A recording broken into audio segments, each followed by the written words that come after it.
Good morning, everyone. Welcome to this live sharing this Monday morning.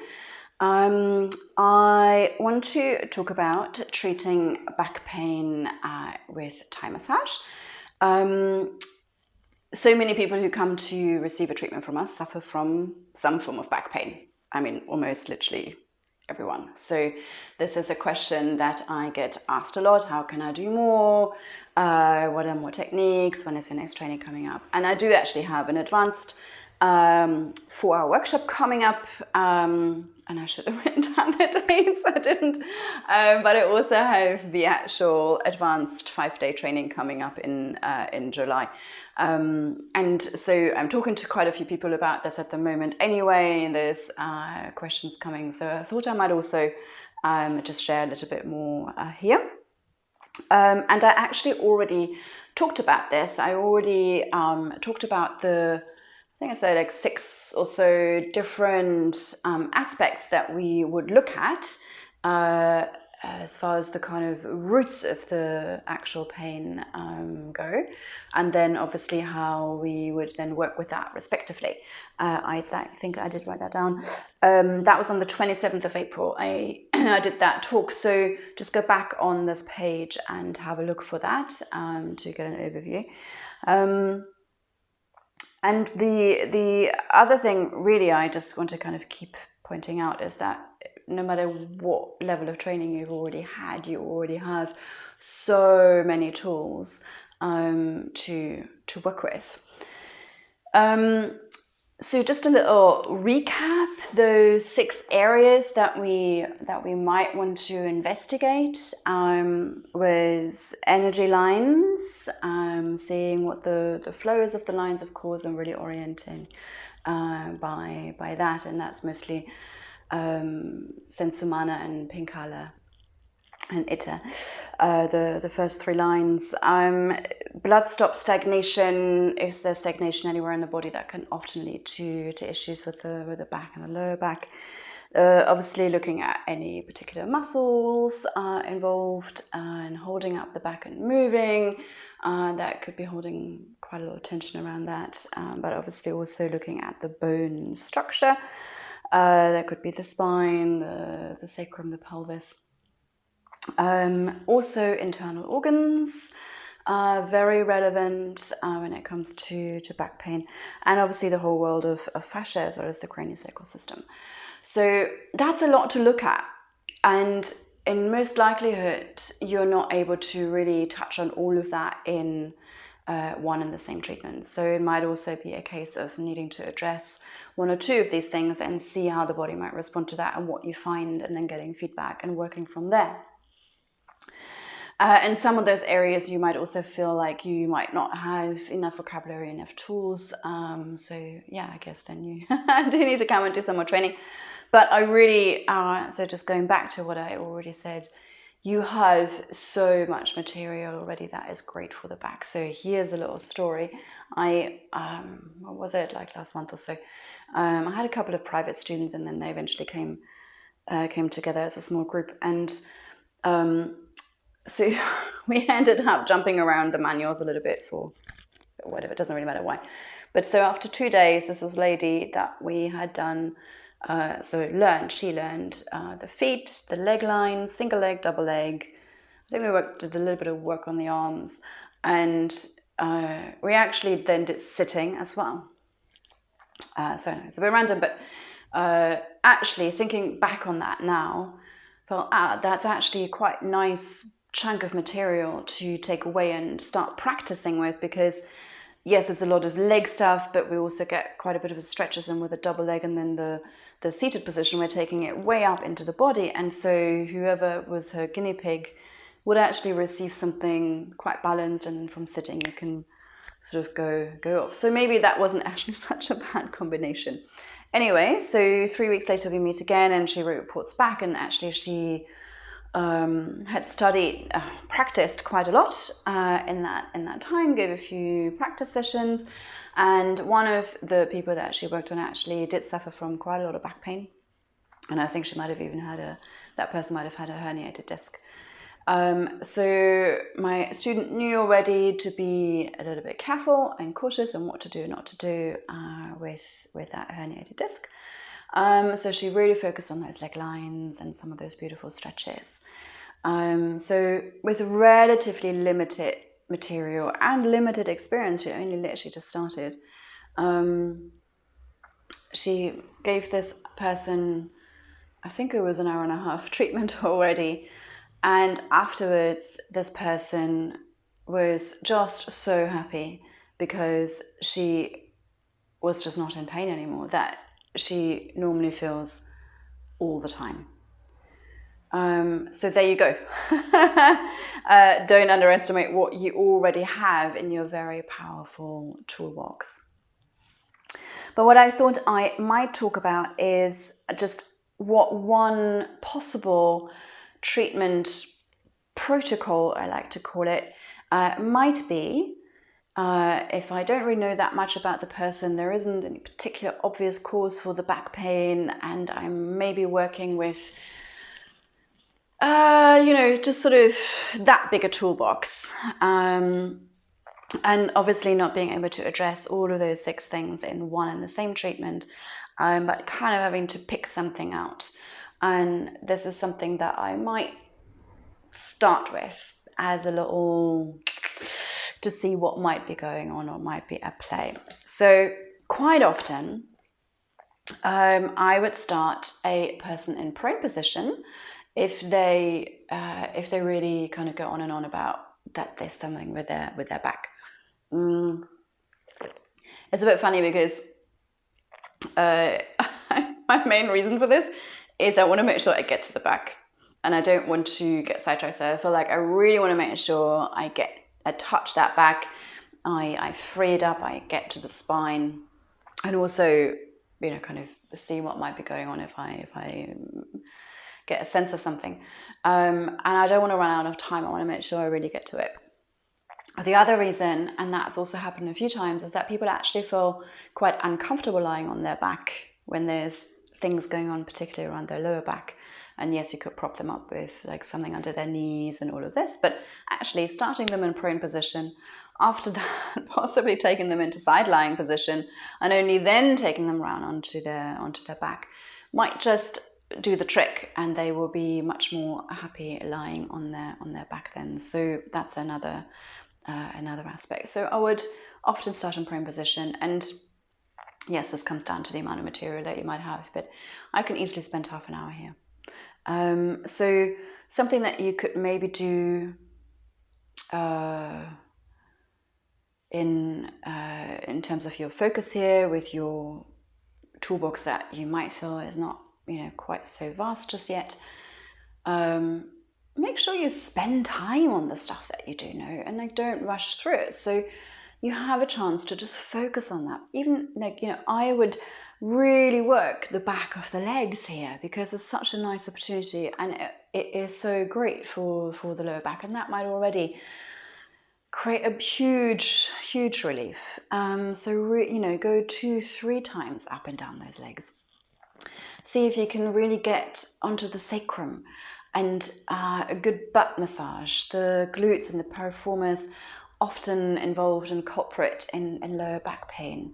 So anyone who's trained with me, we've done things around freeing up that pelvis and that lower back, and walk that back up and down, and see what you might notice. If you feel like there's real rock solid tissue muscle there, maybe work with that very gently. We could sit to the side of the person and gently sort of tease that away from the spine, creating some space. There's kind of lots of things you could probably add just from what you're feeling there, and spending some time in prone position. It's difficult to show you. I was thinking about what could I could show a couple of moves in this live, but obviously not having another person to show that one, I don't know, that doesn't actually really make any sense. So and when I turn the person around, I would probably start at the neck. they may have obviously been having their head to one side or the other, and depending on how long you had them in prone position, it will feel really nice to free the neck up after that.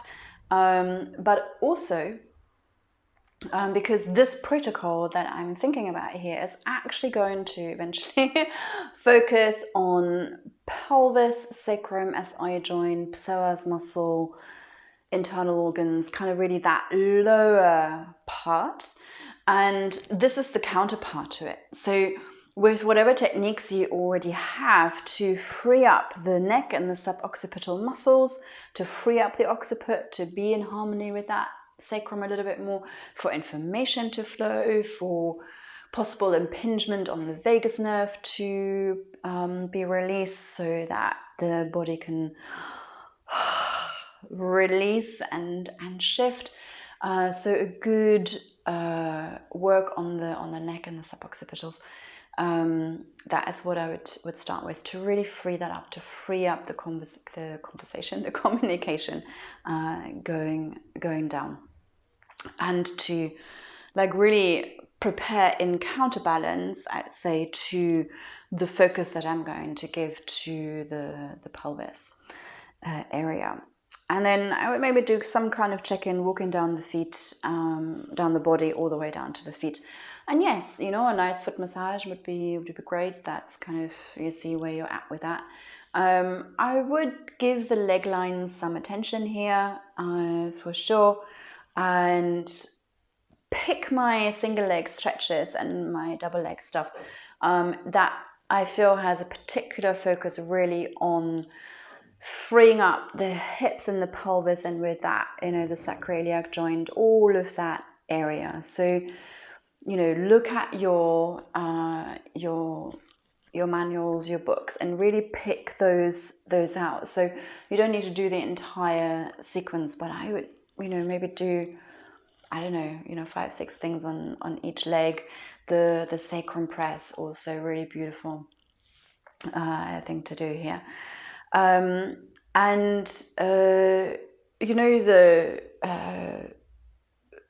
the harmonics with the, whatever we call it, the hip hop, the kind of slight stretch for the psoas muscle. So those of you who have continued to play with some of the harmonics there, when we pull the knee back,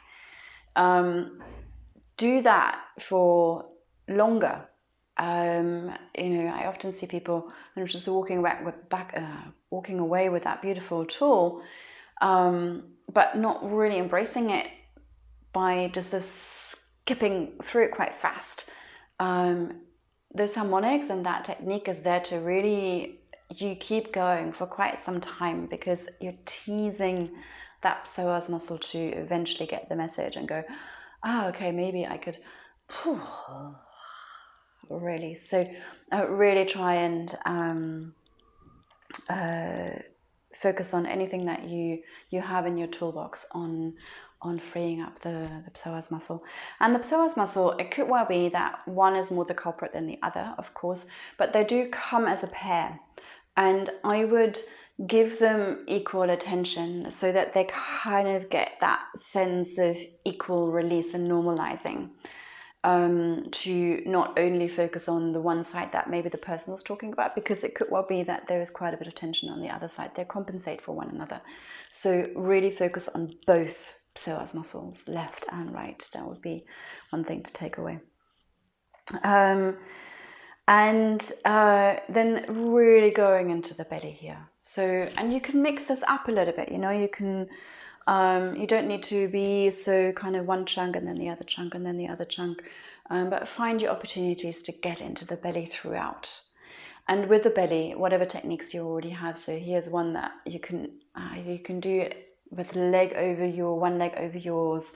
Lots of opportunities of really creating some space. So take your hands on top of each other, long and soft fingers, and scooping circular slow motions all around the belly, really. And you know, kind of there's a sort of kneading and getting some movement and circulation into the belly, plus all of the techniques that you have in your toolbox there. I would really bring that in. And then the whole treatment has had a really nice, strong focus on the aspects of the, actually we've touched on quite a few of the points, bone structure in terms of the pelvis, the sacroiliac joint.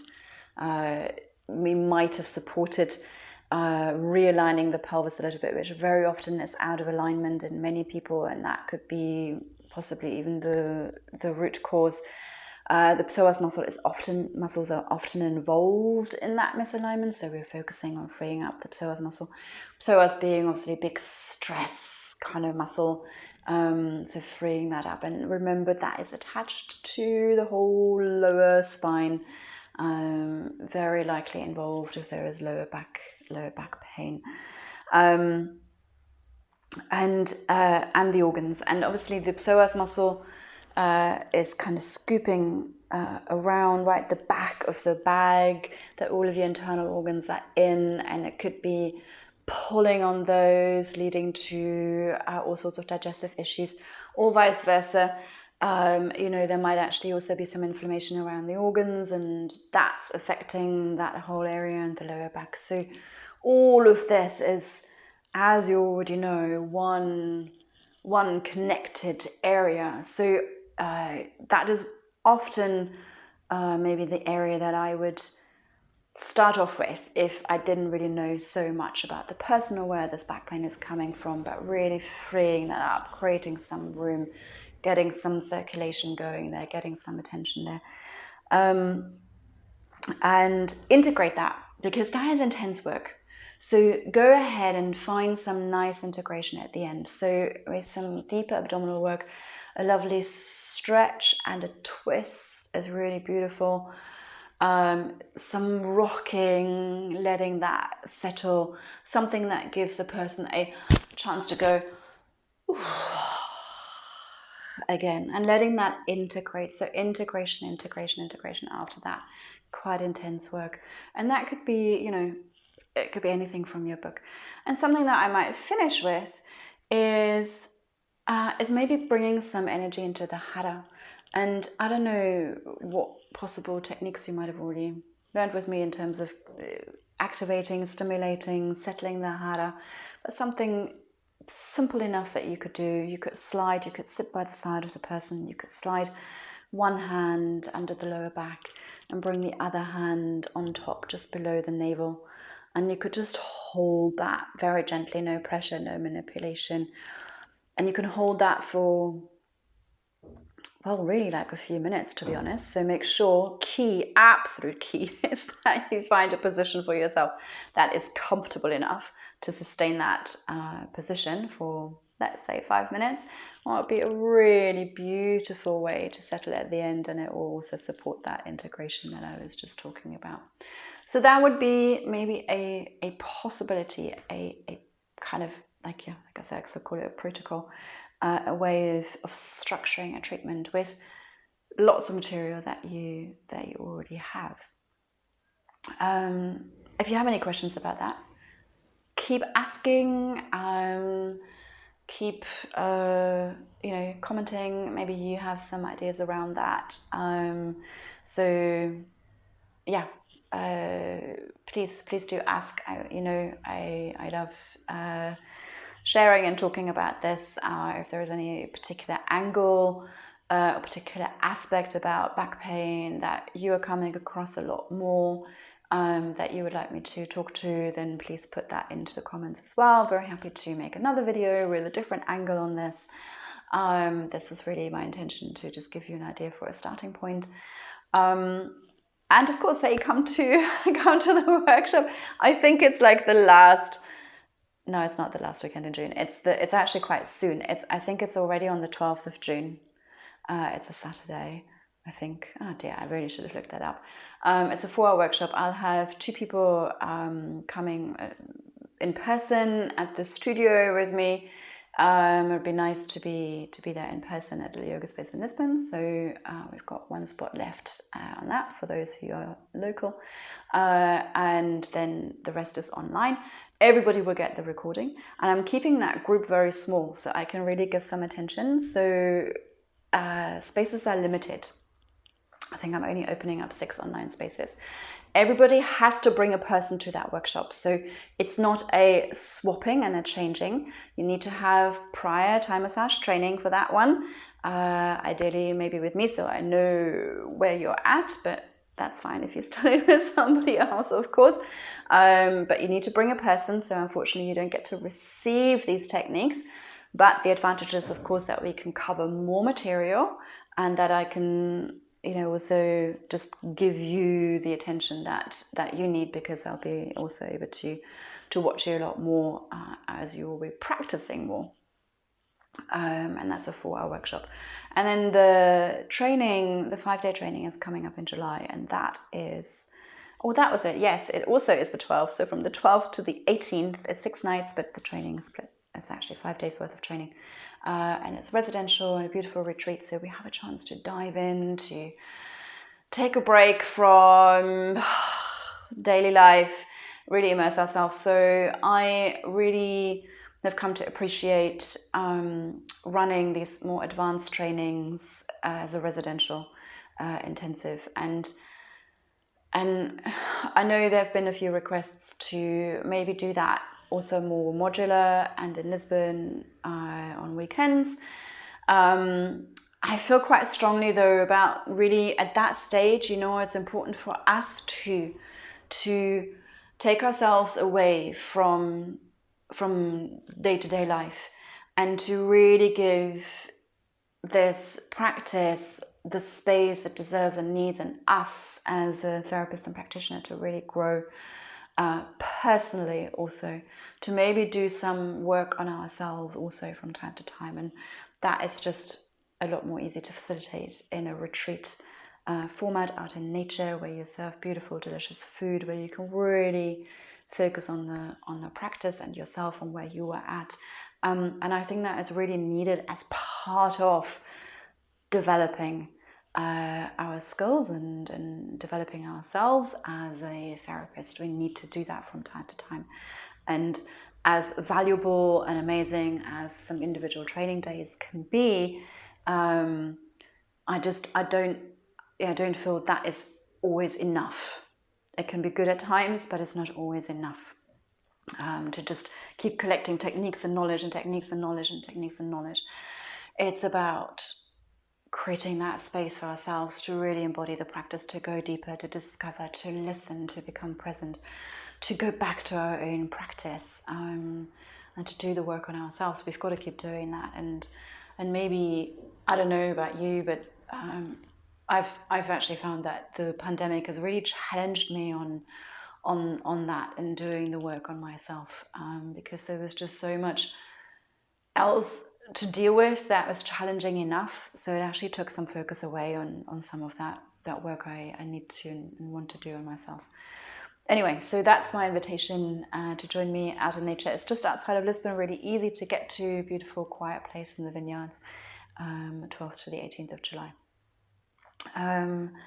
Enjoy the rest of your week. Thank you so much. I hope that was somehow helpful. Like I said, keep putting questions forward, and I'm happy to create more videos like this. Thank you so much. Take care.